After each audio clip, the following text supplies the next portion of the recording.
This is Call Me Donovan from Tifton Media Works, recorded June 13th, 2024.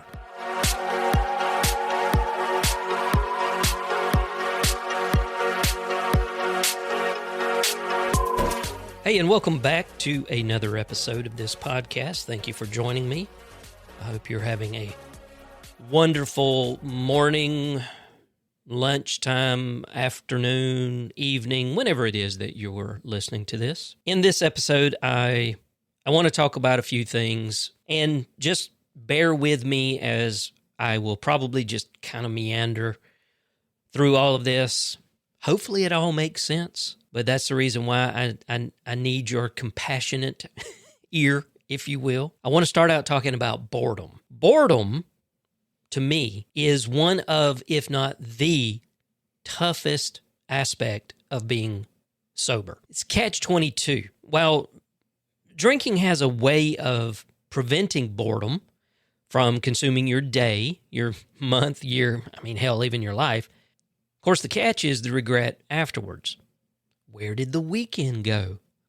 In the moment, you don't think about it. You're just cruising through the sea of boredom on a mission, but once that mission is over, if you can even remember the mission, I had to watch the fourth Matrix movie 4 times because I couldn't remember it from the first 3 times. So as you're going along, it's like, what happened? And as I've gone into alcohol retirement, when I'm not busy with my IT company, I try to keep busy in other ways. The radio station. Pretty sure it's a fool's errand because it's costing me more money instead of making me more money. This podcast, of course, but it only costs me the time and hopefully can be helpful to others. Tifton Talks newsletter, again, time, but it has made about $100, $120 or so from 2 paid subscribers. But I'm afraid for it to really grow to a level of financial success, it's going to require much more commitment than I'm willing to give. For the first time since I launched it on September 14th, 2023, I didn't send one out last week. I was overly ambitious at the beginning, thinking I could get 2 per week out, and I soon scaled that back to once per week. And, barring holiday weeks like Christmas, I've sent it out each Friday, just not last week. Was there nothing worthy to report? Kind of thinking that's what it was, but also that spark was missing. Now, I've never been officially diagnosed with ADD or ADHD, but my oldest son has, and I've mentioned before that I may have it, and it's part of the reason I get bored so easily, even bouncing my podcast from host to host, because the back ends are different or their embeds look different. They support different features, etc., and that's new and exciting to me. I like looking at new things. I like learning new things. The upside sometimes is I try and test new services or new ways of doing things, which can provide me with insight and experience that may prove useful in some aspect of my core business, my IT company. I fully believe that those who suffer from ADHD can easily fall into addictive behaviors, whether it's alcohol abuse or some other type of drug, even the abuse of food.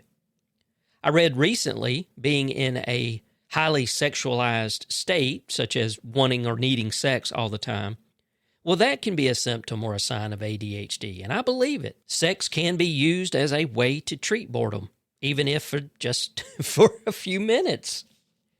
And that includes masturbation. Could also be connected to porn addiction, but, don't quote me on that. I'm not a doctor, an MD, a PhD, or otherwise. But drinking alcohol allowed me to slow my brain down so I could enjoy things like playing World of Warcraft with my wife and my friends back in the day.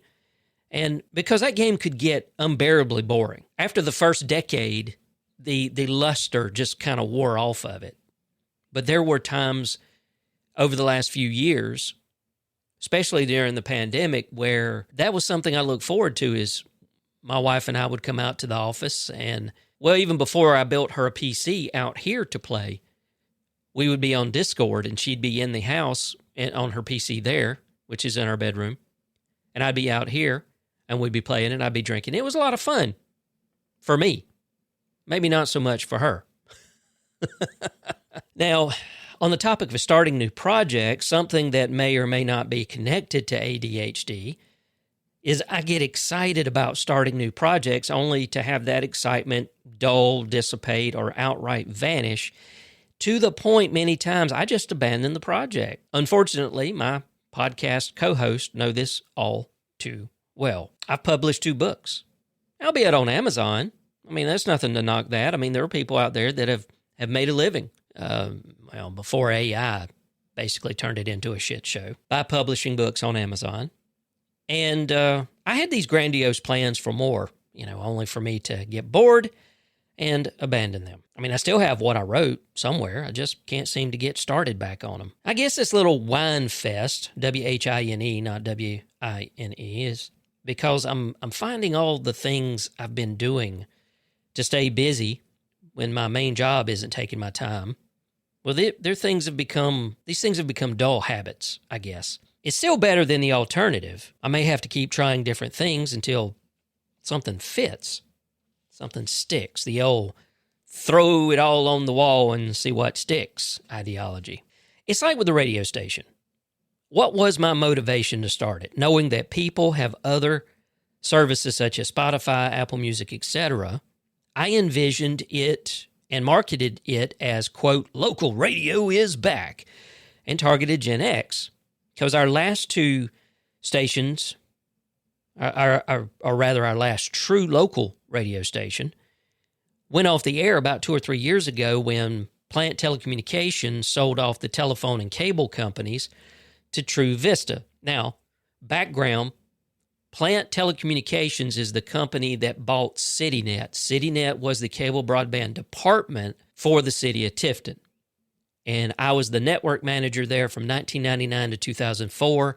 I was the general manager from 2004 to 2009 when it was bought by Plant, was rebranded Plant TIFnet, and I was still GM of that division inside Plant Telecommunications until 2012, about midway through, around summer of 2012. Plant Telecommunications / Plant Telephone was a local independent telephone company. So that's the background. The owner of the company bought WTIF, which was the local radio station in Tifton, Georgia, and I think it had 2 or 3 licenses. WTIF was the main station. When they sold the business to True Vista, the WTIF was broadcasting out of an office in the building, in the TIFnet building. And so when they sold everything, they didn't just sell TIFnet, they sold the entire telephone company. True Vista was not going to allow the radio station to continue to broadcast out of that. So instead of moving it somewhere, he just up and gives the licenses to a church. The owner just up and gave them to the church, to a church around here. So that's the history. So that's the reason why I thought, okay, local radio is back, because over the last 2 decades, at least, all of the small independent radio stations have been bought up by like Cumulus and iHeart and all of these other companies where you no longer have local talent. You have voice tracking, and you may be hearing someone that is a pre-recorded voice, and you're in Tifton, but they recorded it in San Francisco. Things like that. So there was no longer that local connection. But in a nutshell, no one freaking cares. I've had 1 or 2 people tell me that they enjoy it, but it's currently an expense of $79 a month coming out of my pocket with nothing coming in to offset it. The IT business is technically funding it. I mean, I did create another LLC that it's up under, but ultimately that LLC is also being funded by the income of the IT business. So this leads all to a sense of depression. There's no joy in the radio station.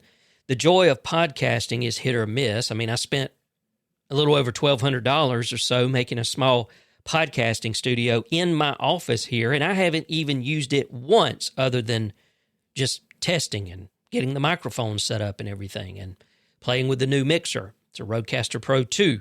I'm currently recording on a Rodecaster Pro 1, but I'm using it to record into Audition because there's no need to record on the mixer and then transfer it.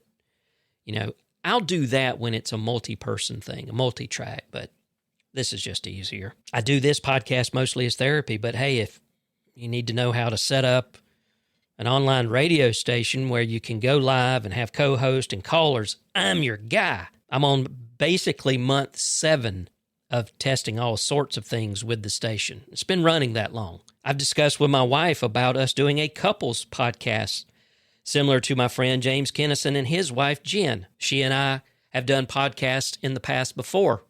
The one that we did the longest was called Uncorked, and it dealt with alcohol because we would take a wine or some type of alcoholic beverage every Friday or Saturday evening, and we would sit down and we would test it for the very first time, and you would get our cold, unadulterated reactions to the alcohol. But we stopped doing that because that was one of the times where I decided I might need to stop drinking. I think that lasted 3 months. So anyway, but yeah, I've discussed this with my wife about doing a podcast, but I can't say that she's all that receptive because I think in her mind, she wanted us to basically have a bitch session podcast of what's going on in the world, and that's not what I want.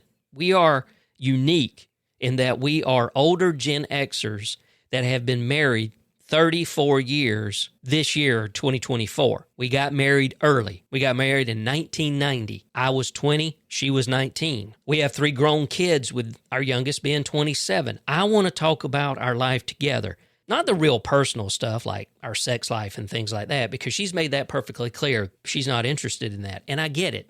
That was never my intent. But we're not getting any younger, so I think it would be fun. We'll see if this comes around. If not, it's okay. So what does all this mean? I'm thinking reprioritizing many things, if not everything. Barreling towards 55 in a few months. What I'll be able to do, how we'll be able to live in about a decade is always on my mind. I realize that, as a lot of people do, I made mistakes in my younger years, not prioritizing the future. The far future when you're in your 20s. When you're in your 20s, you're not thinking about when you're going to be 60. Hell, you're not even thinking about when you're going to be 50. You're enjoying the ride, trying to live life. Why should I worry about what I may be dead in 40 or 50 years? That kind of mentality. Why should I worry about it now? I need to enjoy life now. Drink as much alcohol as I can get. Bed as many women. Or if your persuasion is, as many men, depend, whatever. I don't judge. We don't think about the future. And I swear, I have been on the receiving end of an older person telling me as a younger person, you'll wish you had done X by the time you get to my age. And as young, brash, egotistical, arrogant, know-it-all young adults, we're like, all right, boomer, that was your generation, not mine. We're going to do things better. We're going to fix what you screwed up.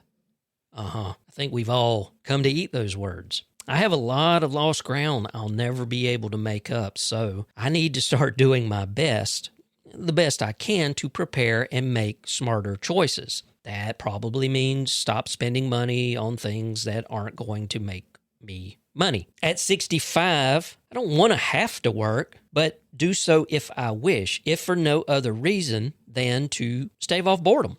I thought I was building that foundation with the radio station, the Tifton Talks newsletter, etc. Something that I could eventually fall back on as, the landscape in IT is going to change. The number of customers that I have today may not be the same number of customers that I have in 6 months or 12 months. I mean, honestly, it could be 3 months. My friend Ben and I, who does the same type of business, we're friendly competitors, but we don't poach each other's clients, and we actually help each other out from time to time. He and I have actually had that conversation the last time that we went to lunch together. We're in a holding pattern. Less for him, but more for me. I'm one loss of a major client from maybe having to get a part-time job, if that's even possible, doing something else. I don't know. I hope it never comes to that. But I also realize that the people that I deal with in these companies are my age or older. So at some point, they're going to age out. They're going to retire, and the group coming up behind them may want to go in a different direction. They may not need me, or they may need less of me, because the younger generation coming up behind us, the millennials and the Zoomers and even the alphas, they understand this technology. They can have people on staff. multiple people on staff. One could argue that the support needs of the individual will go down because these generations will understand how all of it works. I don't know. These are things that I'm concerned about. So that was the kind of the impetus of the radio station. And look, I'm not going to lie to you. The radio station is a little bit for my ego. And I don't know, someone that's got a degree in psychology or psychiatry or something, a therapist could probably explain this to me better than I can. I'm an only child. I have always been an introvert. Yet I seek out things in a way that put me out there, but puts me out there in less of a direct confrontational or direct connection scenario like podcasting. I'm talking to an audience of one or multitudes, but honestly, one-on-one, as generally it's just a singular person listening to my voice. The same thing with the radio station. You're isolated in a studio with your voice going out to multitudes of people. And from the youngest age, I had a friend of mine, I may have even mentioned this before, I don't know. There used to be a small AM radio station broadcasting out of Ocilla, Georgia called WSIZ. I forget the frequency. AM station. This was during our teenage years in high school, around 16. And it was actually co-owned by someone that would eventually become my boss from 1990 to 1997, and a really, really, really good friend of mine, almost like a father figure because he was 20 years older than me. But my best friend at the time became a DJ at this little radio station, and I thought that was the coolest shit. I wanted so desperately to do this. And now, keep in mind, this was 1986, so we're still talking the analog turntables where you had the multiple turntables where you would cue up the song, the next song on an album, where you'd rotate it where it started and then you'd rotate it back a little bit. You had the cart machines that looked like 8-track tapes for commercials and station IDs and things like that. I just thought that was so cool. And so in my mind, I know I've romanticized that. And when it became possible to do radio online, this is not the first time I've attempted a radio station. I did one of these back in 2013, 2014, somewhere in there. Tifton Rock Radio. My friend James probably remembers that because I got him to record some station IDs for me. And then it was just basically a Spotify type thing. Today, I'm actually set up, and if you subscribe to the Substack, then you'll be able to see this. I'll put pictures in the show notes of the setup for the radio station, and I'll put pictures. I think I've done this before, but I'll put another picture of the podcasting studio setup. But yeah, I think it's pretty much about my ego. In some weird way of the fact that I'm an only child, I've always been introverted. I'm less introverted now. I mean, it's a case of have to. When you're a one-man band, a one-man operation, where you've got to meet and greet folks, and you've got to win over their confidence that you're not a fly-by-night operation. You know what you know, and you're good at what you do with 35 years of expertise and experience in information technology, networking, broadband, telephony, VoIP, every bit of that. Being an introvert just takes a back seat. So I've had to wrestle with that. It's like, why do you want to do this? Ego, not the planet. From Marvel. But yeah, I mean, trying to build this as a foundation of something that I can continue to maybe hopefully build up and do over the next decade, I'm just not so sure that that's the right direction to go. Because I do wrestle with things don't move fast enough, or I have trouble getting off my ass and committing and pushing and getting it to where I think it needs to be. I've been asked, well, how do you advertise a radio station? Social media. I've put it in the Tifton Talks newsletter multiple times. Now, we're not talking thousands of people. I think I might have 120, 130 subscribers right now since September of last year. I am competing, as I said, and I never meant to be in direct competition because the idea of my newsletter, I want to cover things that they don't cover. but there is a newsletter that's been going for at least a decade, if not longer, called the Tifton Grapevine. They've got probably about 8,000 subscribers, and they make money off of advertising. But I've had to really kind of pause and look at this, and is this the right direction for me to go? Am I expending resources, whether it's time and or money, that could be better put into some other efforts? Could I take that $79 that I'm spending every month and invest it in something and slowly build up a portfolio? I mean, I don't know. I saw something this morning that said that in 2005, and we can all, what's it called? Armchair quarterbacking, or the day after. I forget. It's a frickin' sports metaphor. But in 2005, if you'd have bought $1,000 worth of NVIDIA stock, today it would be worth a little over $780,000. Nobody could have predicted that $1,000 of NVIDIA stock in 2005 would be worth close to or a little over $750,000 in 20 years, less than 20 years. But that's the kind of forward thinking that a lot of us just don't do. That's how Buffett has become so rich. He's in it for the long haul. And I can't go back and change things. At one point, I was on the right path. I had a 401k after Plant bought CityNet. But when it came time to part ways, I had no choice but to vacate that 401k. I had nothing that I could roll it into, and I needed the money to pay for bills. There's no telling how much money I could have in that thing right now, because he was doing a pretty good match. I don't know how True Vista's doing it, but I don't know. Had to really, really stop and think about these things, and am I just wasting time on certain things? And, both my parents, now that doesn't necessarily indicate that this is what will happen to me, but both my parents died by the time they were a little over 70. So if that's the case, I got about 15 years before I'm living on borrowed time. And I know, I could walk out my back door tomorrow morning, hell, even this afternoon, make one wrong step, fall the wrong way, crack my skull open, and die.